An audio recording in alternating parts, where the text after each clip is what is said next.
went in that direction. And for me, who's interested in politics as a viewer, I was a bit disappointed when I got here.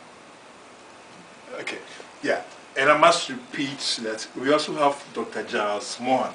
Giles is my very good friend, and Dr. Giles Mohan is a reader from the Open University in the UK. He's here in Ghana currently doing research on China-Africa relations. Now, Giles has been studying Ghana quite continuously for about 15 years now. I thought it would be interesting to have, if you want, a detached, knowledgeable person's perspective. But obviously, as a foreigner, Giles doesn't want to get too much involved in our domestic politics. So, I mean, feel free to jump in anytime, Giles, but at least towards the end. I think what we would do is, I'm trying to time ourselves, we've had about 15 minutes already. Maybe 15 more minutes discussion here. Giles will come in, then we have a more opened up discussion. Yes. Now, sorry. Is that okay, sir? Yeah. I'm just going to raise a little bit of an issue. I think that maybe you were not in town for some time. At the national level, I think that was the issues were raised. I think that is when you go to the local level, where a lot of young people are going into politics, they are not even, they don't understand the ideology. They want to join the party that will win. That is an issue. But so at the local level, one will see very different issues. But at there was a debate, you know, and it's very clear what the various political parties, I mean the press now, both the electronic and the print press, the press in Ghana has matured, you know, and they really do not let these politicians get away. So there's been a bit of...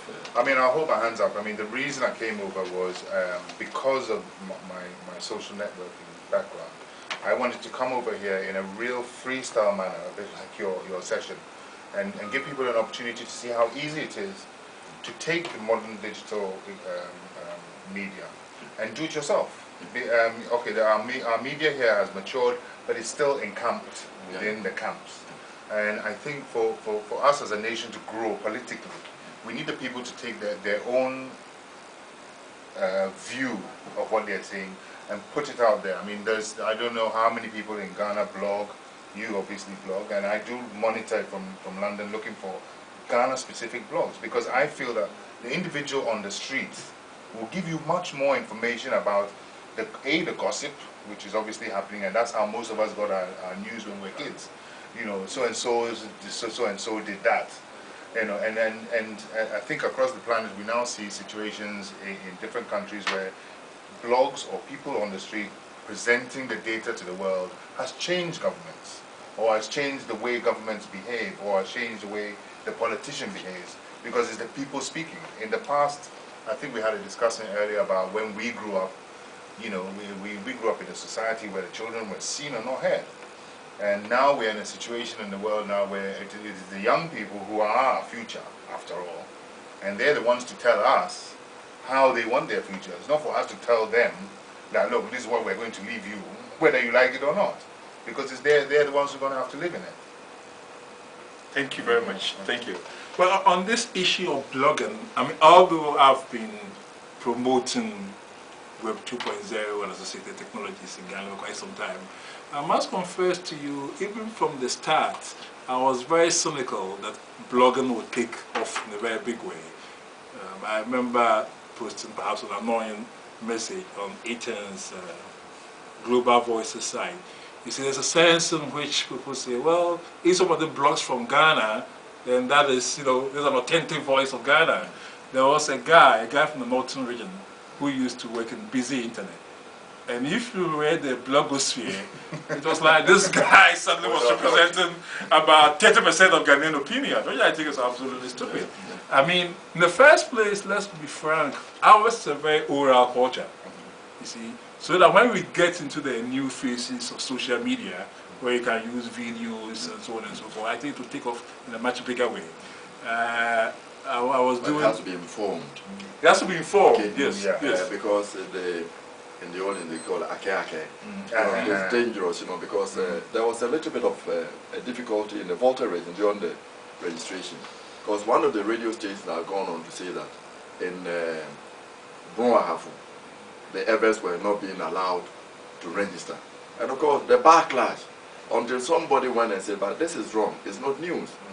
And then the guy then had to go on the radio and say, I was wrong, you know. So you have to have informed blogging, matured, and as you said, you know, independent people, not people who are in somebody's camp, and therefore they are not putting out their own. But you see, I'm a firm believer that it is self-policing. The more people are involved, the less you can say, okay, because there will be, if you have a situation where there are more people blogging concerning, let's say, we're talking about Ghana here, or any other subject. I mean, our blogs will cover all kinds of subjects from raising dogs to whatever. The more informed, should I use the word informed, the more info coming in, including the lies, or whatever, can be poo-pooed on there. In other words, you bring your subject to the debate on the web, you put it out in a blog, and you have enough people coming to comment and say you're actually talking rubbish, but in an informed way, not in a. Sometimes I find there's a tendency. I sometimes monitor Ghana Web, and there'll be a story on Ghana Web, and underneath there will be a list, endless list of what I would consider rubbish. What is this man talking about? Or you know, for me that's not informed discussion. That is you simply espousing the normal political views that have been going on here, which we need to change. And the only way we're going to change it is for those people who are saying that kind of stuff to suddenly realize, look, the world's looking at you, and you're behaving like a child. Do we have to treat you like a child, or do we bring you in to the discussion and be part of the community? Yes. Well, this is very interesting. Actually, I spent 18 months in the UK, in 97 and 98. And when I came back to Ghana, talk radio had just taken off. That was interesting. And I was very excited. But at that time, talk radio was predominantly English. And I remember I gave an interfaculty lecture at Legon, trying to use Habermas's idea of the transformation of the public sphere, and rationality and so on and so forth. Because you see, when the talk radio was in English, at that time, the big stations, if I remember correctly, Radio Universe, Choice FM, and it was fantastic. But then, when vernacular talk radio became dominant, with Peace FM and so on and so forth, I will not call this rubbish, but now you get a true reflection. I mean, democracy is not very rational. No. You get a whole range of emotion. And just a friend of mine brought a copy of the paper I did, and I was a bit ashamed. I was so positive about talk radio. Yeah. But no, I think the further... It's a beginning, you know, but what concerns me is that I think we have to rethink. I'm very strongly in favor of press freedom.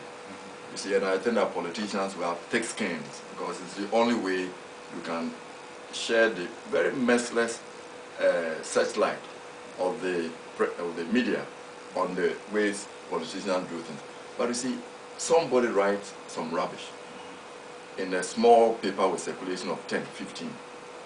Then it's picked up in the talk shows, on television and so forth. Then it goes on the web. Yes. And it goes and says, Kwame Pianim says this yeah. Okay. And it's a lie. By the time you debunk it, it doesn't get the same thing. And that's why we need laws that will say that those who propagate it, they are equally responsible and accountable for any libelous information that goes, you know. And these people who are on radio pontificating and taking it as gospel when it is not true. So what we are saying is the more people get on, the easier it is to pick. But you don't have time. How much time will you have to read all the rubbish before you get the truth? But if you are not discerning, yes. The good thing about the internet is that to be able to go and find good quality. I mean, when an author writes, you look at the author before you do that. But there a whole lot of rubbish, and you don't have the means of, you know, discerning the chaff from the real. And so it is good, but also has the dark side. And I think that we need to be able to. Yes, I mean, I'll follow up on that, because on the social side of blogging and on the web, for instance, I'm not known as Julius on the web. I'm Kwame O. That's my cyber name. If you Google Kwame O, you'll see the various things that, because I'm involved in virtual worlds and whatever. You do actually create a reputation for yourself. People do float to the surface. There's an individual who, luckily for me, lives next door to me, and he's renowned